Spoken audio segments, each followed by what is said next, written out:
রাতের অন্ধকারে রণপা পড়া বিরাট দৈত্যকায় ছায়া আর বিকট অট্টহাসি, দিগন্ত আলোকিত করা মশালের সারি, এই সব মিলে বিশ্বের যে কোনো মানুষের প্রাণে চরম ভয় জাগাতে পারতেন যারা, তারা ছিলেন বাংলার ইতিহাসের বিখ্যাত অথবা কুখ্যাত ডাকাত সর্দাররা।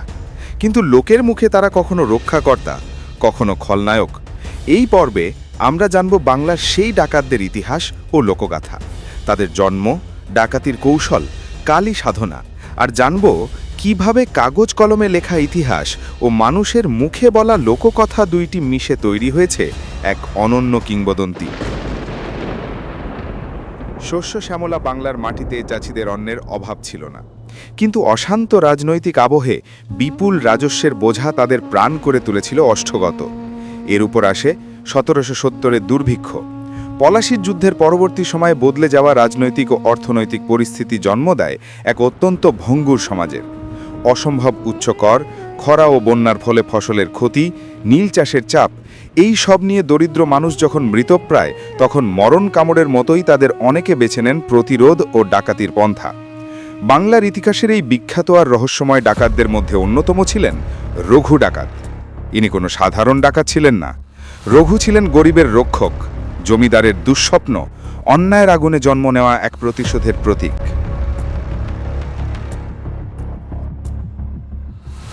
রঘু জন্মেছিলেন এক কৃষক পরিবারে। যখন রঘুর চোখের সামনে নীলকরের লাঠিতে তার বাবাকে খুন করা হলো, সেই দিন থেকেই রঘুর ভিতরে প্রতিশোধের আগুন জ্বলে উঠল। তিনি জড়ো করলেন গ্রামের নিপীড়িত মানুষদের।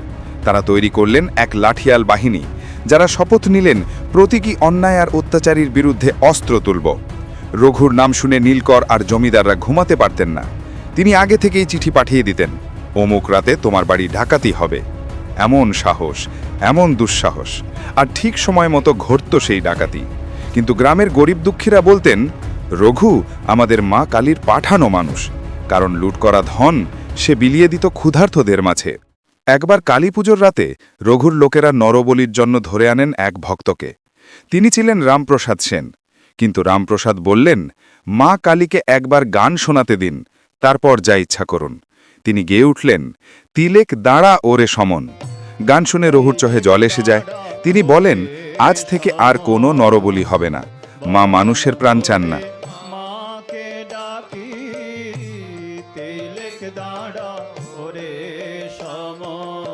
তারপর থেকে রঘু ডাকাত হয়ে ওঠেন এক রহস্য, এক কিংবদন্তি। আজও তার অনুদানে তৈরি বহু কালী মন্দির দেখা যায় বাংলার একাধিক জেলায়।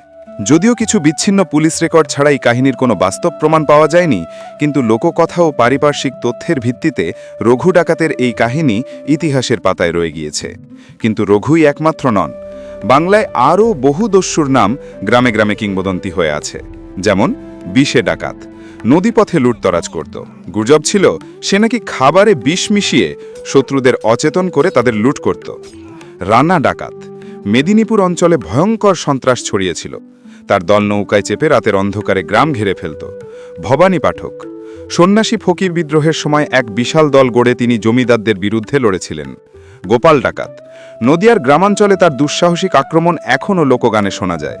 দুকু ডাকাত, কালীচরণ ডাকাত, এরা মূলত নদী পথের ডাকাতি চালাত।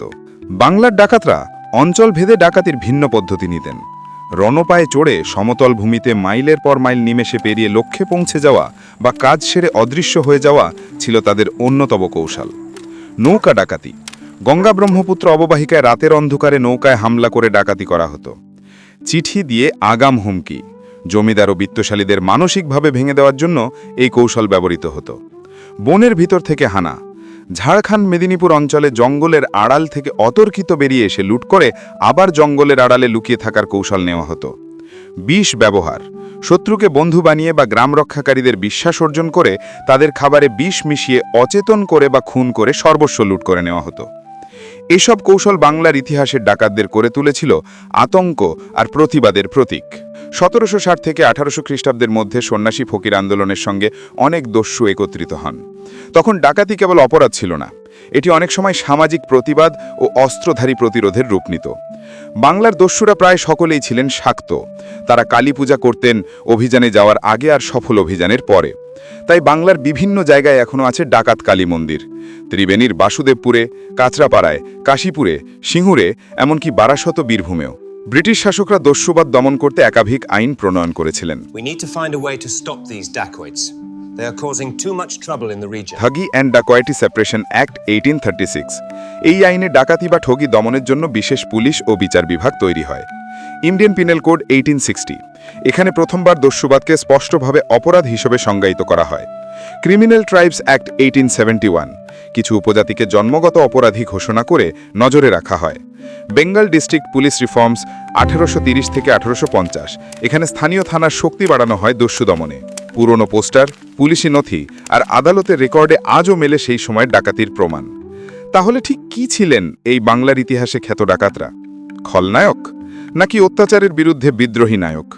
রঘু ডাকাত থেকে ভবানী পাঠক, বিশে ডাকাত থেকে রানা ডাকাত, সবাই আজ ইতিহাসের পাতায় অস্পষ্ট। কিন্তু লোকগান, লোককথা আর ডাকাত কালী মন্দিরের পূজার মাধ্যমে তারা আজও বাংলার মানুষের স্মৃতিতে বেঁচে আছেন। আপনার কি মনে হয়? আমাদের কমেন্টে জানান। আপনার অঞ্চলের কোনো বিখ্যাত ডাকাতের কথাও আমাদের জানান। এই কাহিনী যদি ভালো লেগে থাকে তবে লাইক, সাবস্ক্রাইব করুন, শেয়ার করুন। পরের পর্বে আমরা খুঁজে আনব বাংলার আরও অজানা ইতিহাসের গল্প।